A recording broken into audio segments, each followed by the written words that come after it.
में बानी तो कहतानी हो, दिल के दर्दिया हम सहतानी हो। दर्द में बानी तो कहतानी हो, दिल के दर्दिया सहतानी हो।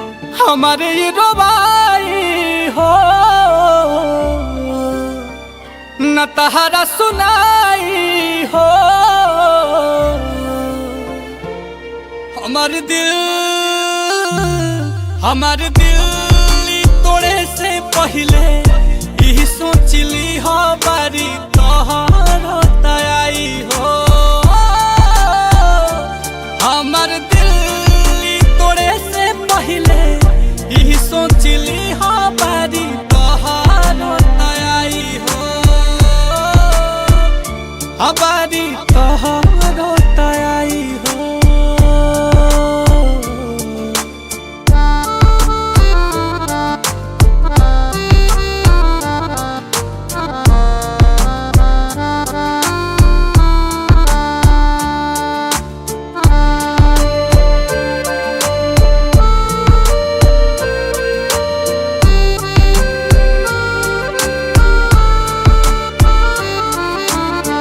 ओही दिन बुझाई तहरा कीमत प्यार के, तहरो के जाई के हो जब ठोकर मार के।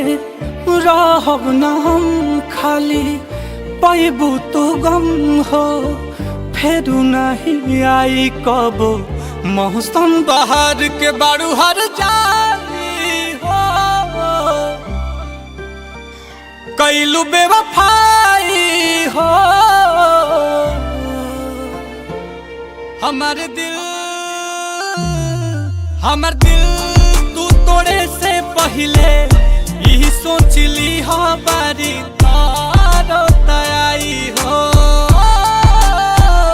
कि हमार दिल तू तोड़े से पहले यही सोचली हो बारी तारो तयाई हो। बारी तोहरो तयाई हो।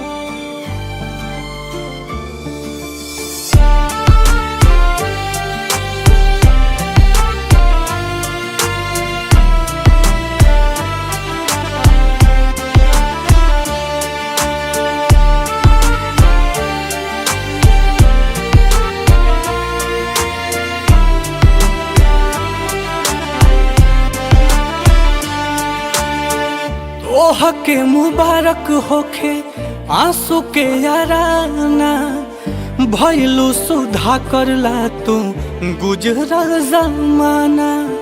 खुद से ही खुद के वजूद के मिटाइब, होई है नील कमल नहीं दोबारा दीवाना। दिखी न परछाई हो तख भर जाई हो।